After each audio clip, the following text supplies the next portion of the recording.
3.1절을 맞아 윤석열 대통령이 취임 뒤 처음으로 내놓은 기념사가 정치권 논란의 중심에 섰습니다. 일본을 파트너라고 지칭하면서 세계사의 변화에 제대로 준비하지 못해 국권을 상실했던 우리의 과거를 돌아봐야 한다고 말한 거죠. 민주당은 이완용과 비교하면서 공세 수위를 높이고 있는데요. 대통령실은 조금 전 반일 감정으로 정치적 반사 이익을 얻으려는 세력이 있다는 반박 입장을 내놨습니다. 관련 논란을 뉴스픽5에서 짚어봅니다. 네, 5시 하면 다정해 정의원들의 뉴스 큐레이터 울체커입니다. 목요일에 뉴스픽5 바로 들어갑니다. 네, 오늘 준비한 소식은요. 과거와 미래, 학폭 대책 손질, 노마스크 입학식, 최종 무혐의, 눈웃음 땀방울로 준비했습니다. 윤석열 정부 들어 처음으로 맞이하는 3.1절이었습니다. 그래서 대통령의 첫 3.1절 기념사에도 관심이 쏠렸는데요. 대일 외교의 기조와 방향을 엿볼 수 있기 때문입니다. 윤 대통령의 기념사, 과거는 없었습니다. 미래에만 방점이 찍혔습니다. 3.1운동 이후 한 세기가 지난 지금 일본은 과거 군국주의 침략자에서 우리와 보편적 가치를 공유하고 안보와 경제 그리고 글로벌 아젠다에서 협력하는 파트너가 되었습니다. 특히 복합 위기와 심각한 북핵 위협 등 안보 위기를 극복하기 위한 한미일 3자 협력이 그 어느 때보다 중요해졌습니다.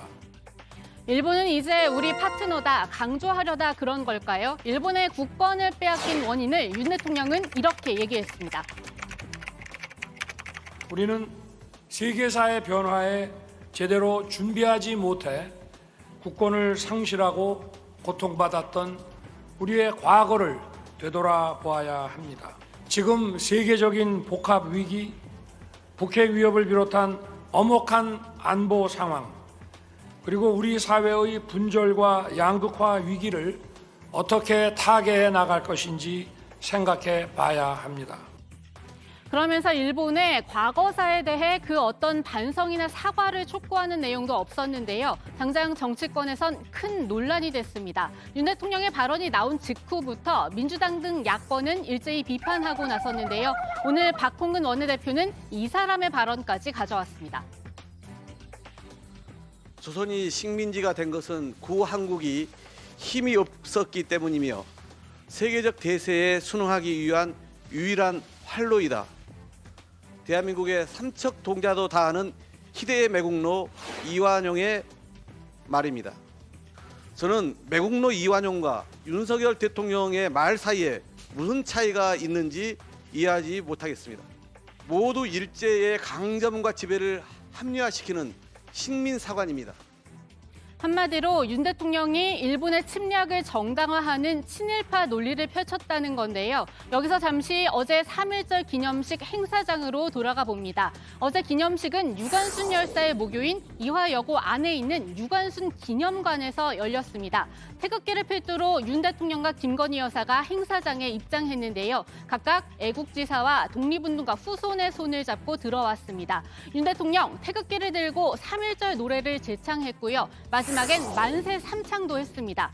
이런 분위기 속에서 윤 대통령의 기념사만 이질감이 느껴지는 게 사실인데요. 의전 전문가인 탁현민 전 비서관은 이렇게 지적합니다. 연설문의 기조에 맞춘다면 태극기와 일장기가 같이 나왔어야죠. 그다음에 이제 국민의례 같은 경우도 국민의례는 우리나라의 의례니까 그대로 하긴 해야 되지만 기미가요를 어떻게든 변주해서 사용을 했어야 하지 않나. 마지막에 이제 대한독립 만세 삼창이 있는데 그것도 바꿨겠죠. 한 번은 만세 삼창, 한 번은 그 반자이. 그래야 연설문의 내용이 제대로 구현되는 완벽한 행사가 만들어지죠. 네, 탁 전 비서관의 지적, 결국 어제 기념사 내용을 애둘러 비판한 건데요. 윤 대통령은 앞서 직접 들으셨던 것처럼 한일, 더 나아가 한미일 관계를 고려해 이번 기념사를 준비한 걸로 보입니다. 국민의힘도 같은 맥락에서 야권의 공격을 방어하고 나섰습니다. 과거 군국주의의 침략자였다라는 점을 분명히 했고, 그러나 우리 시대 상황이 변하는 거에 대해서도 우리가 관심을 가져야 된다는 뜻 아니겠습니까? 뭐 대통령님의 워딩 한 토막 한 토막이 저는 옳은 그 시대 정신을 반영하고 있다라고 생각합니다. 민주당에서 나오는 반응을 보면 그런 시대착오적인 세계관으로 어떻게 나라를 끌고 가겠다는 것인지 정말 측은지심이 듭니다. 네, 한일 관계에 있어서의 현안, 우리 당국이 한미 정상회담에 앞서 성사시키려고 하는 한일 정상회담 문제가 있습니다. 그리고 한일 정상회담이 성사되려면 해결해야 하는 문제가 있죠. 바로 강제동원 배상 문제인데요. 이 때문에 과거도 모자라서 강제동원 배상이라는 현재까지도 기념사에서 쏙 빠졌다는 지적이 나옵니다. 그리고 여기서 소환되는 사람이 있는데요. 바로 전직 대통령 MB입니다. 제가 MB의 취임 뒤 첫 3.1절 기념사를 찾아봤는데요. 그때도 실용의 정신, 미래지향적 자세 강조하긴 했습니다. 그래도 과거를 언급하는 문장 하나 정도는 잊지 않았습니다. 한국과 일본도 서로 신용의 자세로 미래지향적 관계를 형성해 나가야 합니다. 그러나 역사의 진실을 결코 외면해서는 안 됩니다. 그렇다고 언제까지나 과거에 얽매여 미래로 가는 길을 늦출 수는 없습니다. 결국 과거도 또 민감한 현재도 다 빼버린 윤 대통령의 기념사는 일본 정부의 호응을 이끌어냈습니다. 하지만 호응과 현안에 대한 성의 있는 태도는 별개의 문제인 것 같은데요. 윤 대통령이 기념사에서 고려한 것으로 보이는 강제동원 배상 문제, 일본 정부가 가해 기업들이 배상에 참여하지 않는 걸로 내부 결론을 내렸다는 보도가 나왔습니다. 히로시마 G7 하야시 총리의 초청을 받기 위해서 급하게 한일 관계를 굴욕적으로 개선하려고 한다. 알려진 바에 의하면은 김태효 1차장이 그런 못된 짓을 하고 있는 거예요. 과거 MB 때도 그렇지 않습니까? 그래서 나는 아무리 같은 아파트에서 아크로비스타에서 같이 살았다고 도대체 대통령실까지 데려와서 이런 외교를 할 수 있는 저런 대북 정책을 할 수 있는 나는 이해할 수 없어요.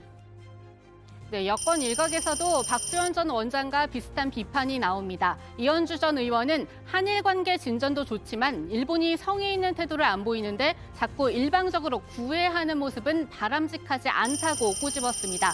국제관계는 전략적인 거라서 잘 지내고 싶다고 해서 무조건 엎드린다고 될 일이 아니라고 일침을 가했는데요. 강제동원 피해자들은 이런 논란을 어떻게 보고 있을까요?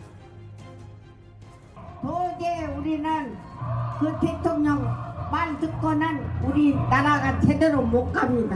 나 그런 돈은 아무리 굶어주고도 안 받으랍니다. 사죄 받고 반드시 옳고 다른 일을 분명히 우리나라에 말을 하고 제대로 된 돈을 주면 어쩔랑가 모르지만은 굶어 죽어도 그런 데는 아무리 천냥 만냥을 줘도 필요 없습니다. 두 번째 픽은 학폭 대책 손질입니다. 아들의 학교 폭력 논란으로 국가수사본부장에서 낙마했죠. 정순신 변호사가 교육부까지 움직였습니다. 이주호 교육부 장관은 학폭 종합 대책 대대적으로 손질하겠다. 언론에 나와 공식적으로 밝혔습니다. 학교폭력 문제가 처음에 이제 종합 대책이 마련된 것이 2012년도였거든요. 그때 제가 장관을 하고 있었던 시기였기 때문에 그때 이제 마련했던 그 큰 틀이 사실 10년이 지났기 때문에 한번 또 대대적으로 좀 손질을 봐야 될 때가 된 것 같습니다. 그래서 이번에 좀 근본적인 대책을 좀 마련하기 위해서 노력하고 있습니다. 정 변호사의 아들은 수능 성적을 100% 반영하는 정시 전형을 택해서 서울대에 들어갔습니다. 학폭 기록이 남은 학교생활기록부를 면밀히 보는 수시를 피해간 거겠죠. 이 장관은 그래서 조심스러운 입장을 유지하면서도 정시의 학폭 기록을 반영하는 방안까지도 검토하겠다고 밝혔습니다. 이건 말하자면 이제 입시 제도에 관한 문제인데 이 부분에 대해서도 이번에 손질을 하나요? 그것도 포함해야 되겠죠. 당연히 국민들도 관심이 많으시고 또 최근에는 공정성 이슈가 지금 크게 대두되고 있지 않습니까? 그래서 그런 부분까지도 포함해서 검토하고 있습니다.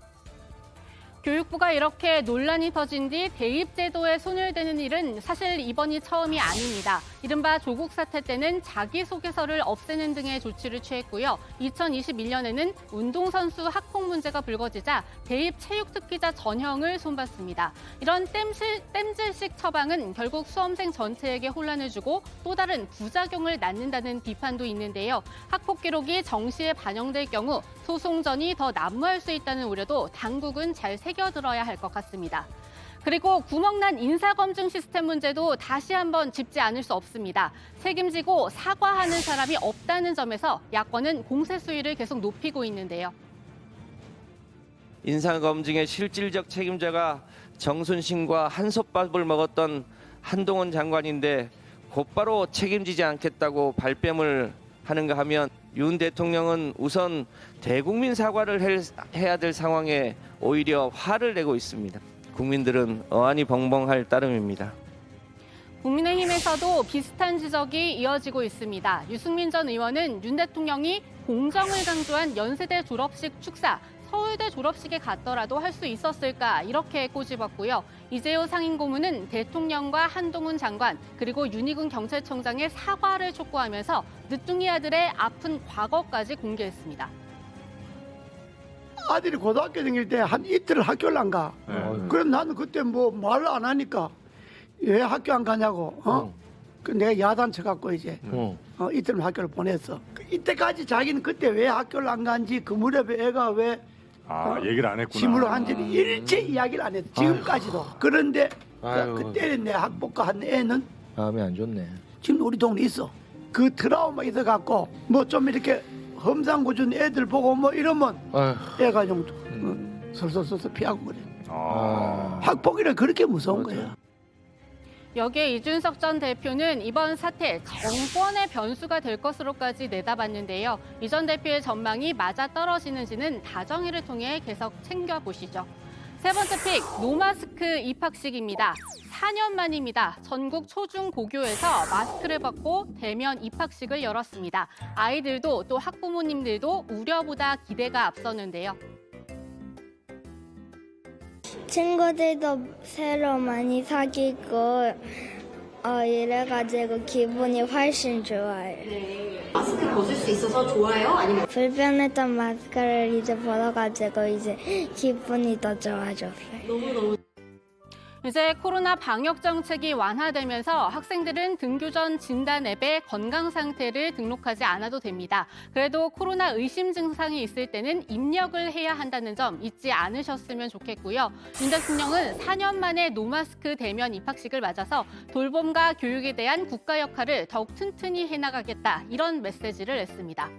네, 다음 픽은 최종 무혐의입니다. 검찰이 김건희 여사가 운영하는 코바나 콘텐츠의 대기업 협찬 의혹에 최종 무혐의 처분을 내렸습니다. 앞서 대선 직전인 2021년 12월 대기업 23곳으로부터 협찬을 받은 데 대해 무혐의 처분을 내린 적이 있는데요. 그에 앞서 2018년과 19년에 있었던 협찬들에 대해서도 같은 결론을 내린 겁니다. 검찰은 김 여사에 대한 서면 조사와 관계자들에 대한 조사 결과 청탁금지법 위반 사항을 확인하기 어렵다고 봤습니다. 네, 오늘의 마지막 픽은 눈웃음 땀방울입니다. 코레일 직원이 방탄소년단 리더인 RM의 열차 탑승 예약 및 개인정보를 무단으로 열람했습니다. RM 팬이기로 한 직원 A씨 3년간 18차례에 걸쳐 RM의 탑승 기록 그리고 주소와 휴대전화 번호 등을 들여다봤다고 하는데요. 그렇게 해서 RM 실무를 보고 왔다는 등 주변에 자랑을 하기도 했습니다.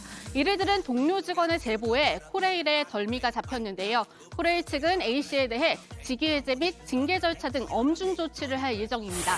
RM도 본인 SNS 계정에 이 해당 기사를 공유하면서 이 이모티콘으로 심경을 대신했습니다. 네, 오늘의 뉴스픽은 여기까지입니다. 들어가서 원픽 뽑겠습니다. 뉴스픽 5였습니다.